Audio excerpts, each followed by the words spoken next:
While the history surrounding FDR's administration is disturbing, there is said to be a darker level, and one that is openly satanic, in the design of the dollar bill. These allegations begin with a group founded in Bavaria in 1776, known as the Illuminati. The order was founded by a man named Adam Weishaupt, with the alleged purpose of perfecting society. The symbolism of the dollar bill, Adam Weishaupt, do you really think it has anything to do with the Illuminati, in your opinion? Is the Illuminati to be defined as Freemasons and Rosicrucians and other secret society members? If that's the case, then yes, I believe the symbol on the dollar bill, the truncated pyramid, is directly related to the Illuminati, because Roerich was the Illuminati. In the 18th century, the original order was thought to have a bloodthirsty agenda, and it was believed that they secretly worshiped Lucifer. George Washington warned about the Illuminati in his letters, while Thomas Jefferson and Benjamin Franklin were thought to be members of its inner circle. Which brings us to our next speaker. He claims to have been raised in a modern Illuminati family that dates back to the 1700s. He says that, as a child, he was made to practice black magic and witchcraft. His name is Doc Marquis. My family goes back into the Illuminati all the way back to 1789. Of course, we have no way of either confirming or denying Doc's claims, but it is worth noting that he has acted as an expert on the occult for law enforcement and the FBI. According to his publisher, in the past he has appeared on and consulted for Geraldo Rivera and Oprah Winfrey, and for shows like Hard Copy, Inside Edition, and Unsolved Mysteries. Doc has been a Christian since 1979, but he says that part of his upbringing in a family that worshiped Lucifer was to be taught about the secret Illuminati symbols of the dollar bill, and that understanding them begins with the Rothschild dynasty. Meyer Amschel Rothschild had made a very interesting and profound statement. He said, "Allow me to control and issue the money of a nation, and I care not who writes its laws." And he was right. Meyer Amschel Rothschild is called the founding father of international finance. In 2005, Forbes magazine ranked him 7th on their list of the 20 most influential businessmen of all time. All this happened back in 1776, and this was during May 1st and shortly thereafter. The significance behind that is that on May 1st, 1776, Dr. Adam Weishaupt, who was a defunct Jesuit priest, who was given the chair of the professorship of religious studies at Ingolstadt University, was approached by Meyer Amschel Bauer, who would later change his last name to Rothschild, along with 12 of his most financially influential friends. They knew Weishaupt at that particular time was not only a genius when it came to the occult world, but Weishaupt also had an axe to grind, because it was the Catholic Church that just recently defrocked him. He was no longer a Jesuit priest, and he was going to send a message to them, to the monarchies of Europe, and to all other people who would try to have their will over his. What Rothschild and Weishaupt came up with was a plan to destroy the old world system of government through monarchies and the church, and to set up a new world order in its place. This is said to be the great plan of all the secret societies. So what happened? Meyer Amschel Bauer approached Weishaupt and basically told him, "We know you've got the occult knowledge and genius to put it all together. We've got the money. You do it, we'll back it." Just to paraphrase what really happened. So in 1773, Weishaupt started creating what had never been created before.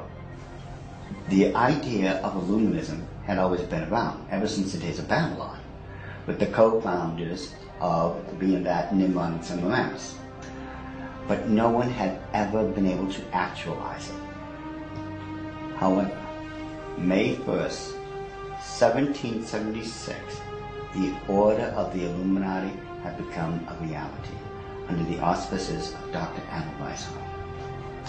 Now, like other nations, orders, countries and such, they have their two great seals. The Order of the Illuminati does. Those two seals can be found on the back of a $1 bill. People mistake those to be the two great seals of the United States of America. They are not. Those are the two seals of the Order of the Illuminati. And I'm going to explain it to you. In order to understand the seal itself, we have to first take a look at every single thing that composites it. We look at the first part of it on our left, which would be the truncated pyramid one. Above it is a 13-letter Latin expression that says Annuit Corruptus. And directly underneath the base of the pyramid is a 3-word Latin expression, which is Novus Ordo Seclorum.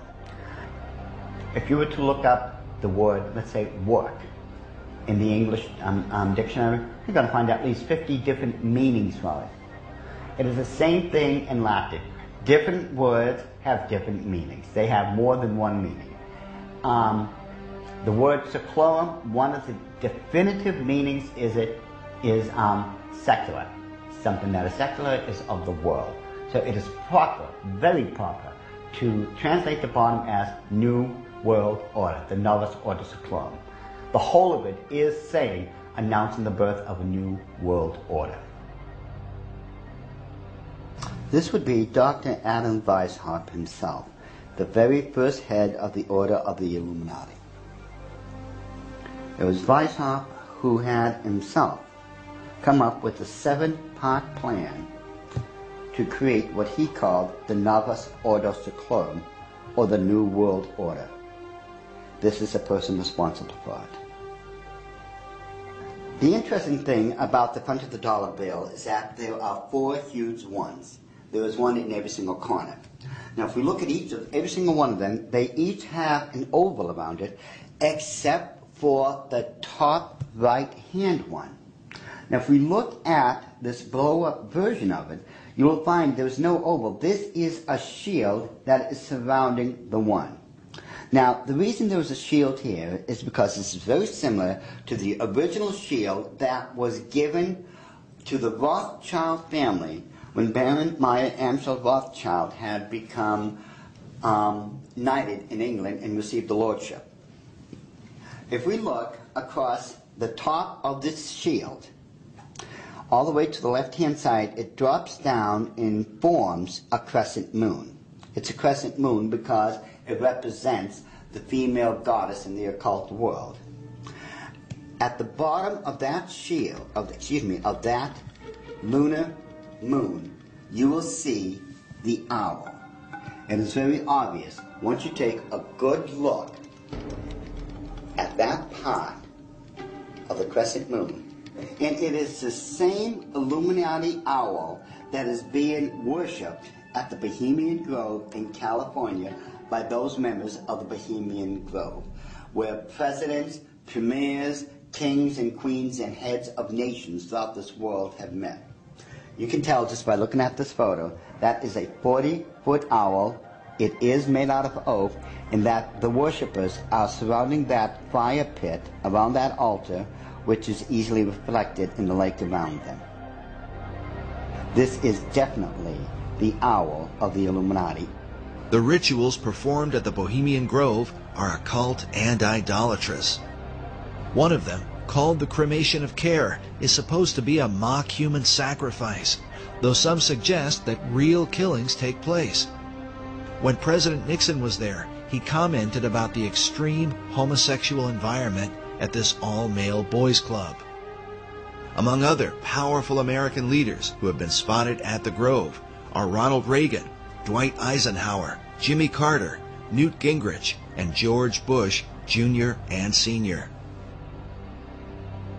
Now, when we take a look at the O, it is actually, occultically speaking, the shape of the Ouroboros, the snake that's going around in a circle, devouring itself. This O is actually the eye in this lady's face that they want to look at. This is the O. Now, what's in the center of this O? You take a good look. It is the exact same owl of the Illuminati that we saw on the back of the $1 bill. So the question then becomes, who owns L'Oreal? But the owl seems to be a major symbol for the secret societies, as they are found repeatedly inside government buildings in Washington, D.C. And a giant owl figure is even seen in the street design, with the United States Capitol in the midst of it.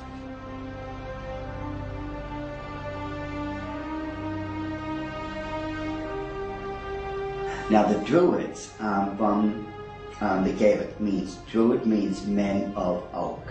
These people worshipped creation among other things, but their sacred symbol was the owl because the ancient god of magic and of the hunt was Pallas Athena. Her bird was the owl, and that owl represented wisdom. It always has. Pallas Athena was also the goddess figure who was said to inspire Sir Francis Bacon. But now look at this owl seal at the Bohemian Grove, where it says, "Weaving spiders come not here." While the line is taken from Shakespeare's Midsummer Night's Dream, could this also be a veiled reference to what seems like a spiderweb design that forms the background of the dollar bill? Are there additional secrets hidden there? Now, I'm sure you've heard of a Rorschach smear, or the Rorschach ink blot test as created by Dr. Rorschach himself. You see the ink in the forefront and everything else is in the background. This way your subconscious mind is supposed to pick up on what's on the foreground, and you're supposed to be able to tell what you are subconsciously seeing. Notice how it's very busy. Lot of intersection diagonally lines. You can't make out what's there. But let's get rid of the background noise, get rid of all the diagonal lines that doesn't belong there, and let's reverse the principle of Rorschach and take what's in the background and bring it to the forefront and see what's there. Because once we do that, we find out it's quite obvious that there is another Illuminati owl, and that it is perched on something that looks like an arrow. That is what they don't want you to see. Once you see this owl here and compare it to the other one on the left-hand side of it, it becomes very obvious that this is an owl. You can now begin to distinguish beyond all that busy signals and such that they don't want you to look through. Yet, they place there in honor of their totem bird, the Owl of Wisdom, which is the totem bird because their god, Lucifer, was supposed to have been the wisest of all of God's creation.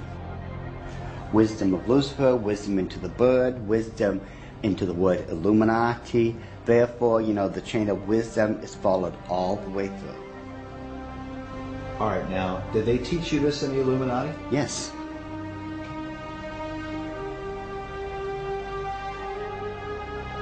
Well, I want you to understand that the first symbol is known as a pentalpha, from the Greek word for five, pente.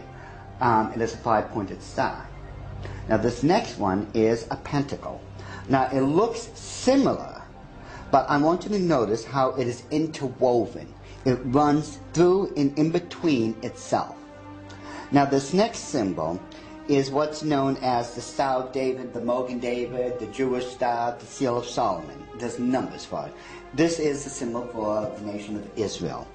Now, when you take a look at it very carefully, you will notice that it is two equilateral triangles that are interwoven. This shows the union of God with man. However, when you look at the next one, it's similar to it. It's known as a hexagon. This is when you take two equilateral triangles, place one on top of another. Symbolically speaking, you're placing man above God. Now, this next symbol is the foulest, the most evil of all symbols in the occult world. There is nothing that can even come close. It is known as the hexagram. It is the six-pointed star with a circle surrounding it. It is this symbol that must be used during high ceremonial magic or high ceremonial witchcraft when you are summoning up demons to this plane of existence. The use of the hexagram is said by Doc to be very symbolic and seems to represent the occult concept of a Christ figure, just as the Maitreya was for Nicholas Roerich and Henry Wallace. But what Christ do they mean? Doc believes the pattern of hexagrams in the design of the dollar bill provides the clue. If we take a look at the 13 stars directly above the head of the eagle and connect the dots, you will see where the very first hexagram is located. And if you notice that surrounding the hexagram is the 28 guidelines that make a circle. Now, inside every single point, the 6 points, is a star. There are 6 of them. They surround now the 7 stars. Remember, 6 is the number of man, 7 is the number of God. Now, it is man that is surrounding God or is placed above God. If what Doc is saying is true, this could represent the person the Bible calls the man of sin, who opposes and exalts himself above all that is called God or that is worshipped.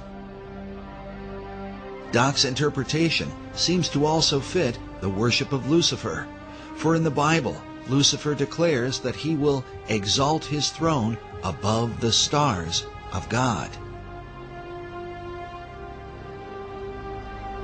Next, Doc claims a second hexagram can be found by connecting the various points where the much talked about number 13 is represented.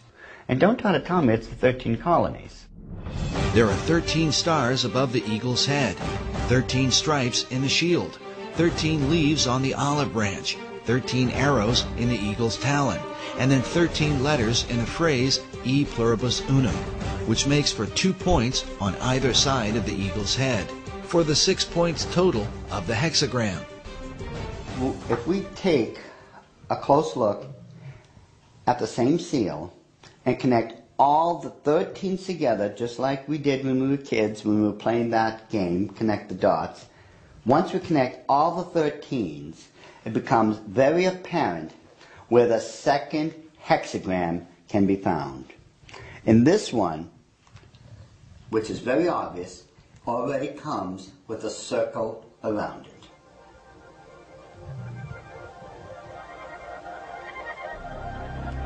So this is the second hexagram here in figure 2. Yes. And then where's the third hexagram? The third hexagram can be found on the other part of the Great Seal. Again, connect all the 13 together, the 13 letters, the 13 steps in the pyramid, connect all this together.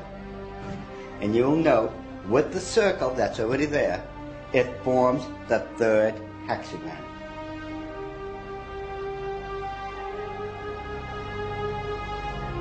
In other words, a 6, a 6, and a 6. A 6, 6, 6. Doc has deciphered a code that, if there, would glorify Lucifer's Messiah, whom the Bible calls the Beast or Antichrist. In the book of Revelation, it reads, "Here is wisdom. Let him that hath understanding count the number of the beast, for it is the number of a man, and his number is 666." Could there really be 3 six-pointed hexagrams on the dollar bill? Once we start at the base of the pyramid, which is the foundation of all things, and follow the design of the hexagram itself, you're going to find out something very startling. We go from the M and follow the symbol all the way up to the A. The A cuts directly underneath the eye of Lucifer all the way to the S. The S connects all the way down. It goes in between the V and the I and connects all the way to the O. And following the symbol, the O connects up and over along the symbol of the hexagram to the word N. In perfect sequence, it's M-A-S-O-N, Mason. It's not what a lot of other people have espoused, that the symbol connects down to the M in Seclorum and that the word is an anagram or something like that. Those people who are doing that obviously don't know what they're talking about, or they don't know how to plagiarize me correctly. Because the order of the Illuminati have stated, and always will state, this is perfectly spelled out to be M-A-S-O-N, Mason. This points conclusively that the Masons have been involved in the order of the Illuminati. This was back during the Council of Wilhelmsbad, which would have been July 16, 1782.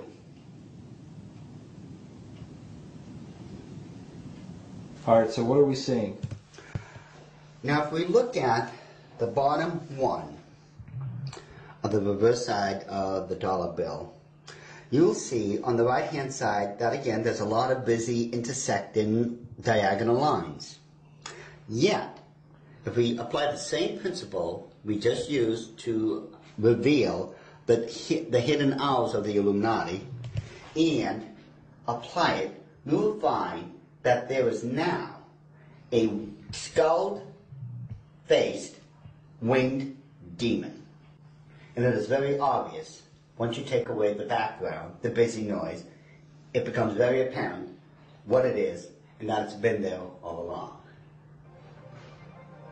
And if we just simply go and enlarge that section, just start with a small one, and just keep enlarging it, and enlarge it even more, even with the background noise there, as I call it, I think it becomes very apparent what we are now looking at. That it is still a skull-faced winged demon. And it is these demons that are protecting and blessing the two great seals of the Order of the Illuminati. And it would make perfect sense that it had to be demons used to protect these seals, since I am convinced it was those same demons that handed them over to Thomas Jefferson when they first created them. I am convinced, beyond all doubt, that that indeed was a demon sent up from the bowels of hell, probably under the direct orders of Lucifer himself.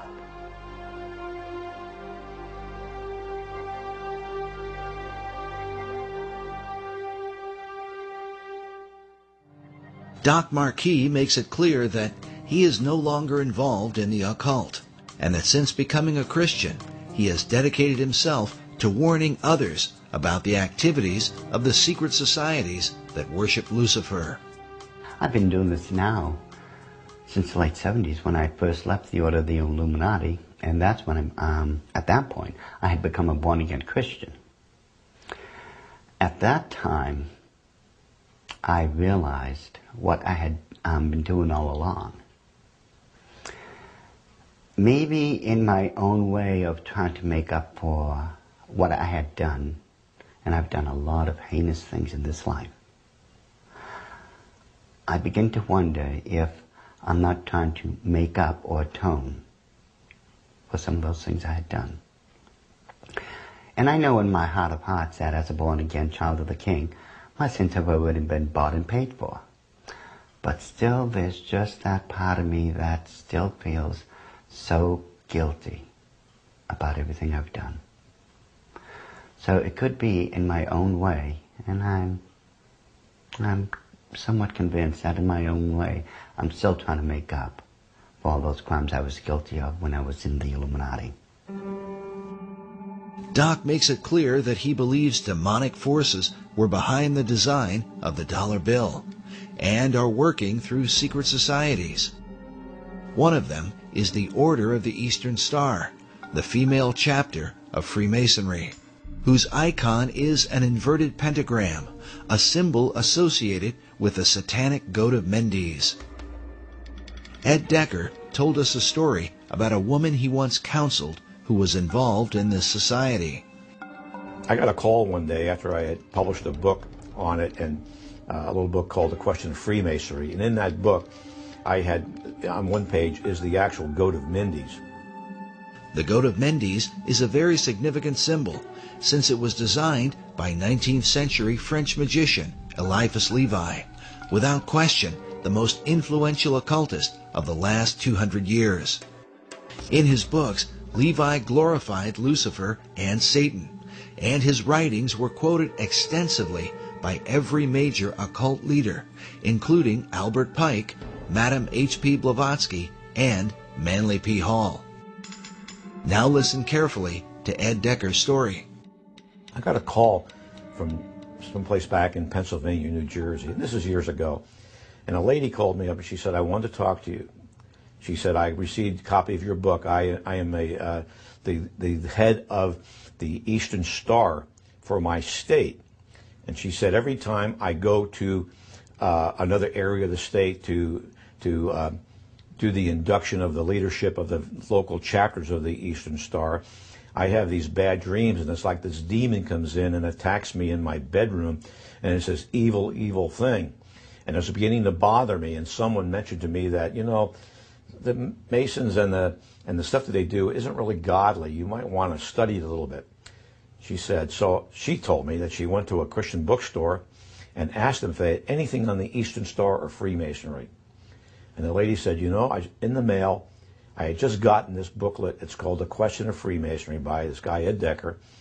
And she said, I opened the book, I opened it up to the page. It just opened to the page that you have the goat of Mendes on there.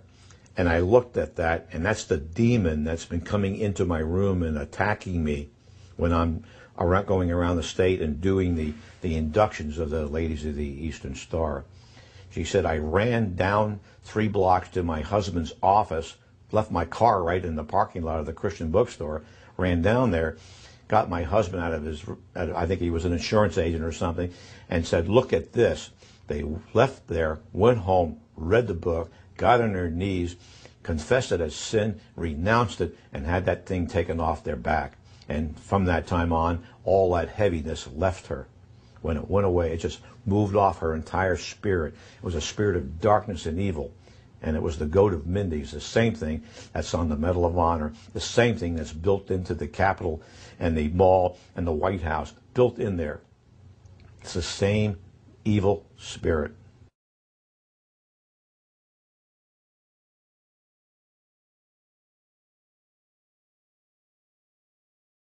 This whole idea of the Messiah and its relation, and the Messiah's relationship to the stone, and who that Messiah would be, and what would happen when the stone is returned to Jerusalem, and when the temple is built, it would be a replica of the original Solomon temple, not the Ezekiel, account. Which is what most Jews believe, the Ezekiel account. No Jews believe that the Solomon's temple is going to be rebuilt in that architectural style.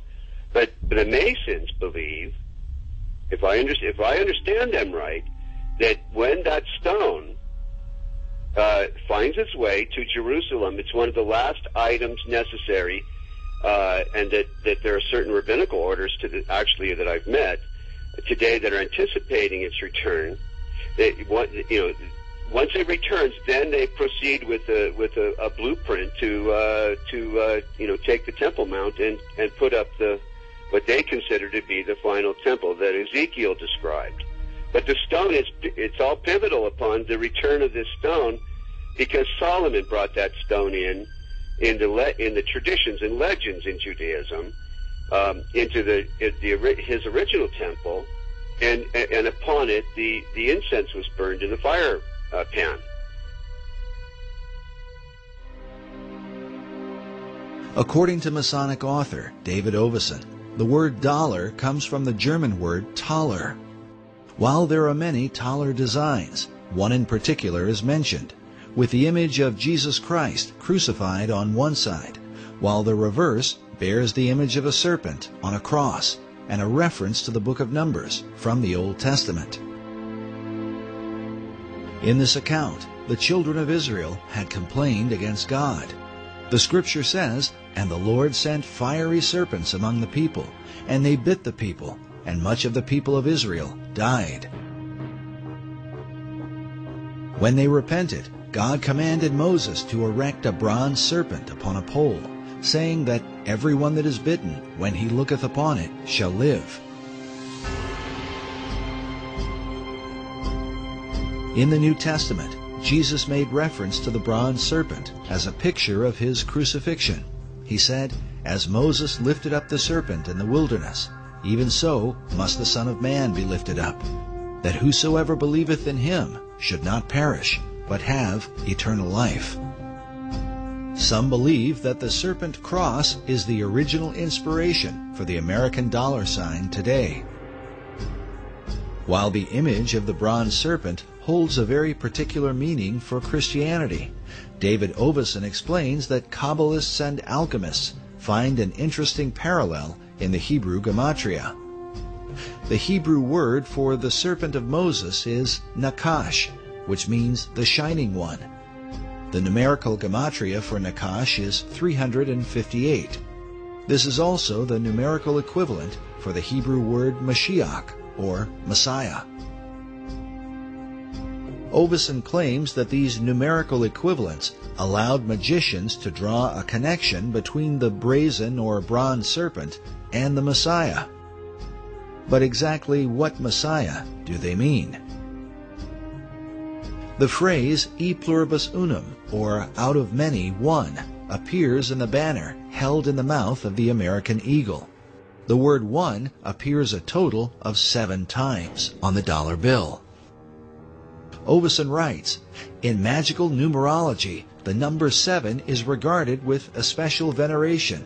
Certain texts that deal with the meanings of numbers insist that 7 stands for the complete temple." The temple he refers to is the ancient temple of God, built by King Solomon in the city of Jerusalem.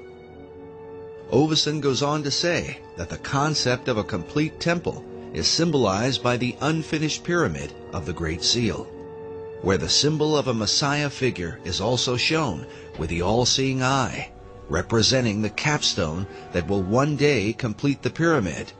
In other words, when the Messiah emerges, then will the temple be complete. But just who this Messiah will be is the subject of intense debate, and the clues to his identity are said to be related to the temple itself.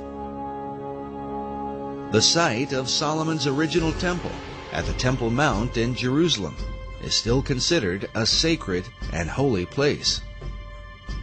Buildings are sacred in religions. Religious buildings are sacred. So Solomon's temple is sacred. The Knights Templar were specifically named in reference to this ancient site. They were known as the Poor Knights of Christ and of the Temple of Solomon. The Knights Templar lived on the Temple Mount. Today, the Temple Mount has on it the Dome of the Rock and Al-Aqsa Mosque. The Knights Templar had their headquarters in Al-Aqsa Mosque when they were there. So the association between this arcane direction and tradition in Europe with the Knights Templar and the temple of the Temple Mount is direct. The sacred nature of the temple was handed down from the Templars to the Freemasons, who are said to have originated from the ancient knights. Masonic philosopher Albert Pike wrote that every Masonic lodge is a temple of religion. Another Masonic philosopher, Albert Mackey, wrote that of all the objects which constitute the Masonic science of symbolism, the most important, the most cherished by the Mason, and by far the most significant, is the Temple of Jerusalem. The spiritualizing of the temple is the first, the most prominent, and the most pervading of all the symbols of Freemasonry. Take from Freemasonry its dependence on the temple, and the system itself would at once decay and die. According to David Oveson, who is himself a Freemason, the dream of a rebuilt temple in Jerusalem is the true symbolism of the unfinished pyramid on the back of the dollar bill. But is it merely a coincidence that these symbols would end up on the foundation of America's currency? Is there a further connection with Solomon's Temple and the mysterious Knights Templar? The Templars were there on the Mount. They lived on the Mount. So they were living a dream. And the dream is the same dream Christopher Columbus had and wrote about extensively in returning to Jerusalem with the gold from the Americas to build the temple. Was this the true purpose of Columbus's voyage, to finance the rebuilding of Solomon's Temple? And was this desire handed down from the Templars to Columbus to modern Masonry? As we have shown before, the ships of Columbus sailed with a red cross on a white background, the symbol of the Knights Templar. But despite the interest of Templars and Freemasons, the original temple begins with the Jewish people. The temple was critical to Judaism. It was the heart of Judaism.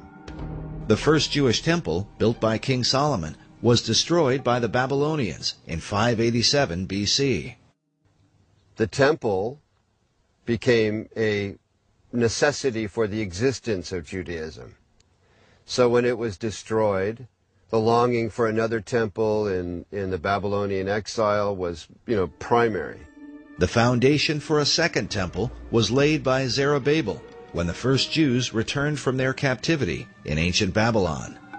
First thing, when Jews are able to return, they build a temple. There's Zerubbabel and Ezra and Nehemiah come together. There's a temple built. It's added onto over the centuries until you end up with Herod's temple. This second temple was in existence during the time of Christ and the apostles. But it would also be destroyed, a terrible event that Jesus himself had prophesied. The scripture says that the disciples came to show Jesus the buildings of the temple, and Jesus said unto them, See ye not all of these things? Verily I say unto you, there shall not be left here one stone upon another that shall not be thrown down.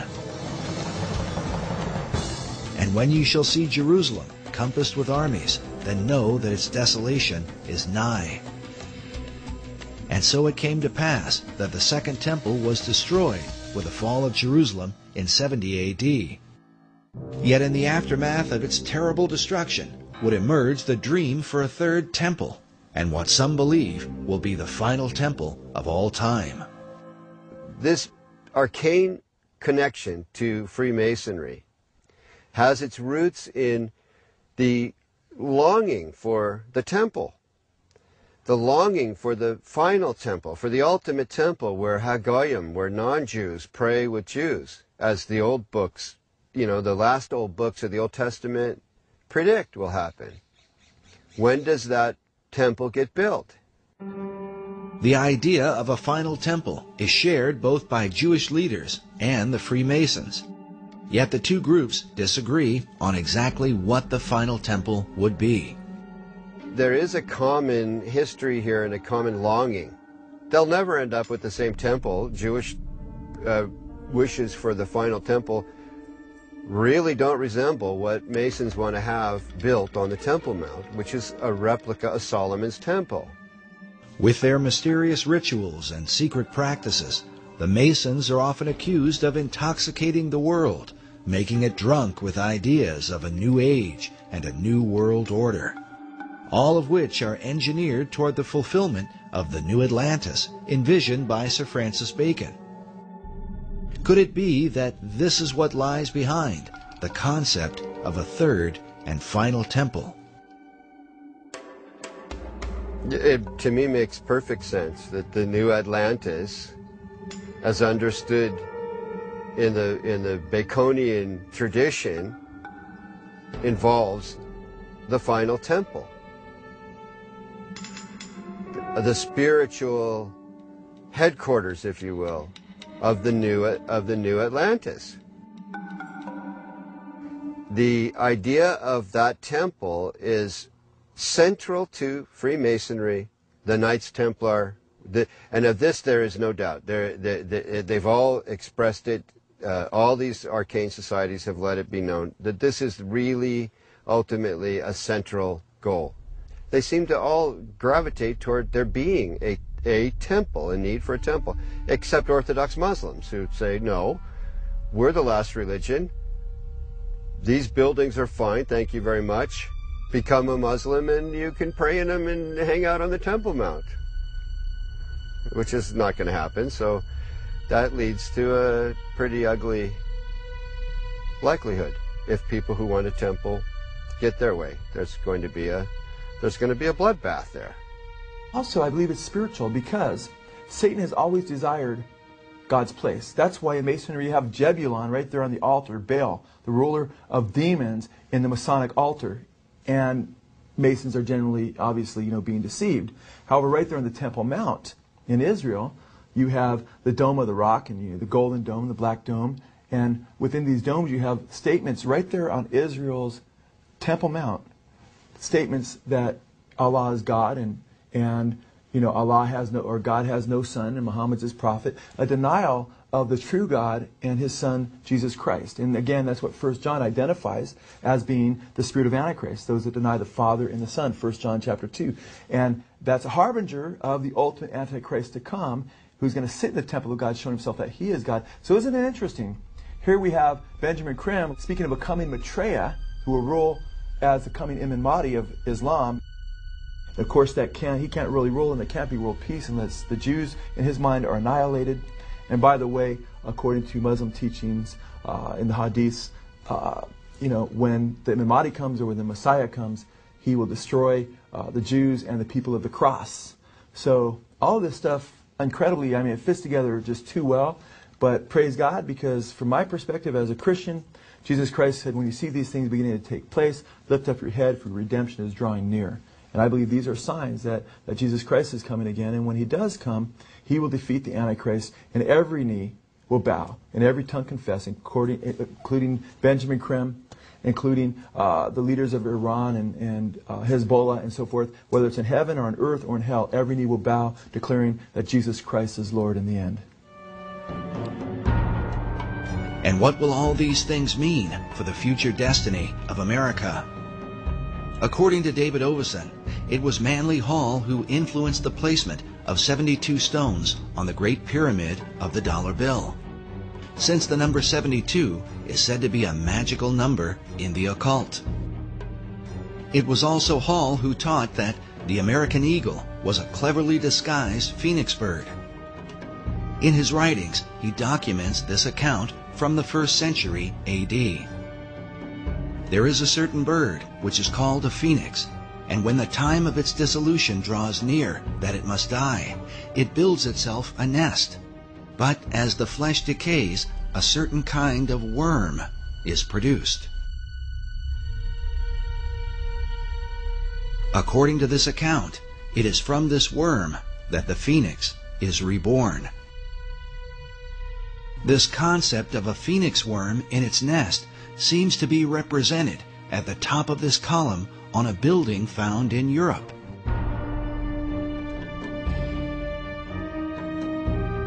But in Washington, D.C., up at the tops of the 72 columns of the National Archives building, we find nearly identical carvings, all perched beneath the throne of destiny itself.